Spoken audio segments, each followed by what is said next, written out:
Hello किसान भाइयों, आप सभी लोगों का हमारे चैनल एसेंटेक एग्रीकल्चर में स्वागत है। किसान भाइयों, आज हम बात करने वाले कि जो हमारी गेहूं की फसल है उसमें आखिरी पानी हमें कब लगाना चाहिए और आखिरी पानी के बाद हमें कौन कौन सी उर्वरकों का प्रयोग करना चाहिए, यानी किन किन खादों का प्रयोग करना चाहिए। तो किसान भाइयों, इस वीडियो में आपको पूरी जानकारी मिलेगी कि हमें आखिरी पानी बाली निकलने के बाद कब लगाना चाहिए या बाली निकलने से कितने समय पहले लगाना चाहिए। तो इस वीडियो में आपको पूरी जानकारी मिली और किन खादों का प्रयोग करना चाहिए जिससे अपनी जो गेहूं की फसल है उसमें रिकॉर्ड तोड़ पैदावार ले सकते हैं। तो किसान भाइयों, जो हमारे किसान भाई हमारे चैनल पर नए हैं वो सबसे पहले हमारे चैनल को सब्सक्राइब कर लें और हमारे वीडियो को ज़्यादा से ज़्यादा शेयर करें। हमारा वीडियो बनाने का बस यही एक तात्पर्य कि जो हमारे किसान भाई उन्हें सही और सटीक जानकारी मिल सके और वो ज़्यादा से ज़्यादा लाभ ले सकें। अगर आपका कोई सवाल है किसान भाइयों, कोई भी आपका जवाब, कोई भी आपका डाउट है या आपका कोई भी सजेशन है तो आप हमारे कमेंट बॉक्स में कमेंट करके बता सकते हैं या आप हमारे इंस्टाग्राम पेज पे बता सकते हैं, आपको लिंक डिस्क्रिप्शन में मिल जाएगा, या फेसबुक पेज पे बता सकते हैं, ट्विटर पेज पे बता सकते हैं। तो किसान भाइयों, आपका कोई भी सवाल है तो आप पूछ सकते हैं, आपको मैं तुरंत ही जवाब देने की कोशिश करूँगा। तो किसान भाइयों, अब हम बात कर लेते हैं कि गेहूं में आखिरी पानी कब लगाना है, बाली निकलने से पहले लगाना है या बाली निकलने के बाद लगाना है। तो किसान भाइयों, मैं आपको बताना चाहूँगा कि जब हमारी गेहूं की फसल यानी कि गेहूं की बालियाँ गबोज अवस्था में आती हैं तो किसान भाइयों हम तब पानी लगा सकते हैं, क्योंकि किसान भाइयों का सवाल रहता है कि हमें गबोज अवस्था में पानी लगाना चाहिए या हमें गबोजे के बाद पानी लगाना चाहिए, यानी बालियाँ निकल लाने के बाद लगाना चाहिए। तो मैं उन किसान भाइयों को बताना चाहूँगा कि अगर आपकी गेहूं में गबोजा बन रहा है तब आप पानी लगा सकते हैं। और दूसरी चीज़ मैं और एक बताना चाहूँगा किसान भाइयों कि अगर आपकी गेहूं की फसल 20% निकल आई है तब भी आप पानी का प्रयोग कर सकते हैं। ये सही टाइम होता है पानी लगाने का। कुछ अन्य लोग ये करते हैं, हमारे जो किसान भाइयों का सवाल रहता है कि उन्होंने या तो काफ़ी समय के बाद पानी लगाते हैं या काफ़ी समय पहले पानी लगा देते हैं। तो किसान भाइयों, आपको ऐसा बिल्कुल नहीं करना है। कहीं कहीं की अलग अलग ज़मीन भी होती है एरिया के हिसाब से, तो आपको पता करना है कि आपका जो ज़मीन है उसमें गबोजा स्टार्ट हो गया, आपकी जो गेहूं की फसल है उसमें गबोजा बनना स्टार्ट हो चुका है, तब आप पानी लगा सकते हैं।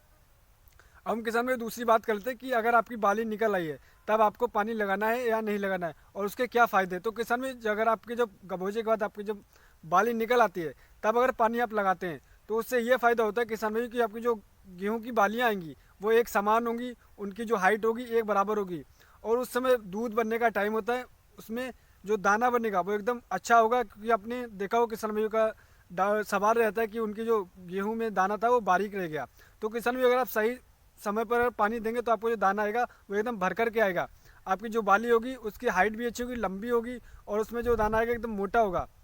तो किसान भाई, अगर इस चीज़ का आप लोग ध्यान रखेंगे तो आपको बहुत ज़्यादा फ़ायदा होने वाला है। अगर आप ऐसा करें तो आप रिकॉर्ड तोड़ पैदावार गेहूं से ले सकते हैं। अब हम किसान भाई बात कर लेते हैं कि लास्ट सिंचाई के बाद यानी कि बाली निकलने के बाद हमें किन उर्वरकों का प्रयोग करना है। तो किसानों, इन चीज़ का आप लोग बहुत ही ध्यानपूर्वक इस चीज़ को सुनना है। अगर आप इस चीज़ का प्रयोग करेंगे तो मेरा जो दावा है कि आपकी जो गेहूं की फसल है उसमें आप रिकॉर्ड तोड़ पैदावार ले सकते हैं पिछले साल के मुकाबले।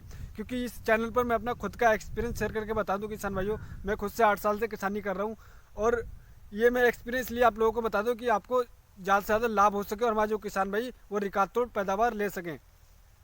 तो किसान भाइयों, मैं आपको बताना चाहूँगा कि अगर आपकी गेहूं की फसल निकल आई है, मान लीजिए किसान भाइयों की फसल निकल आई है, तो आप एमओपी पोटास का प्रयोग कर सकते हैं। उससे ये होगा किसान भाइयों, क्योंकि उस समय हमारी जो बाली होती है उसमें पोटास की बहुत ज़्यादा आवश्यकता होती है। अगर उस समय एमओपी पोटास का प्रयोग करेंगे तो उसमें जो बाली आएगी उसका साइज़ एकदम अच्छा होगा और उसमें जो दाना आएगा मोटा होगा और चमकदार होगा। अगर आपका दाना मोटा चमकदार होगा तो आप रिकॉर्ड तोड़ पैदावार ले सकते हैं किसान भाइयों। अब हम बात करते हैं इसकी क्या सही मात्रा होती है। तो किसान भाइयों को मैं बताना चाहूँगा आप इस चीज़ का बिल्कुल ध्यान रखें कि इसकी मात्रा बिल्कुल ना ही ऊपर रखना है ना ही नीचे रखना है। अगर आप ऐसा करेंगे तो आपको इसका उल्टा रिजल्ट देखने को मिल सकता है। तो किसान भाइयों, मैं आपको बताना चाहूँगा इसकी जो सही मात्रा है, एमओपी पोटास को आपको 25 किलो बालू रेता में, अब दोबारा एक बार ध्यान से सुन लीजिए किसान भाइयों, आप लिख लीजिएगा अगर आपको याद नहीं रहता है, 25 किलो एमओपी पोटास 25 किलो बालू रेता मिक्स करके आप इसका छिड़काव करवा दें, यानी कि आप बिखरवा दें। उससे जो गेहूँ की फसल है उसमें जो बाली है, बाली अच्छे करके चलेगी। क्योंकि आपने देखा हो कि आपकी कुछ बाली छोटी रह जाती है। अगर आप एमओपी पोटास का प्रयोग करते हैं तो आपकी जो बाली होगी उसका जो साइज़ होगा एक समान होगा, सभी बाली होगा। और आपका बाली का समान है उसमें जो दाना आएगा वो भी एक समान होगा, क्योंकि उसमें जो डिफिशेंसी रहेगी थी पोटास की, इस पोटास के डालने से आपकी वो डिफिशेंसी पूरी हो जाएगी। अब हम किसान भाइयों बात करना चाहेंगे कि अगर आप NPK 0050 का भी प्रयोग कर सकते हैं। तो किसान भाई, इस चीज़ का आप लोग ध्यान रखें, NPK 0050 का आपको प्रयोग कैसे करना है मैं आपको बताता हूँ किसान भाइयों।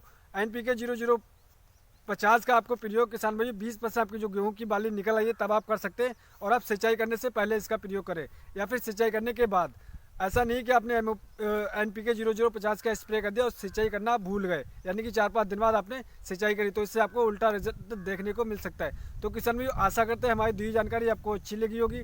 तो किसान भाई अगर आपका कोई सवाल है, कोई आपका डाउट है, तो आप हमें कमेंट करके पूछ सकते हैं। आप हमारे इंस्टाग्राम पेज पर पूछ सकते हैं, या हमारे ट्विटर पेज पर पूछ सकते हैं, या हमारे फेसबुक पेज पर पूछ सकते हैं।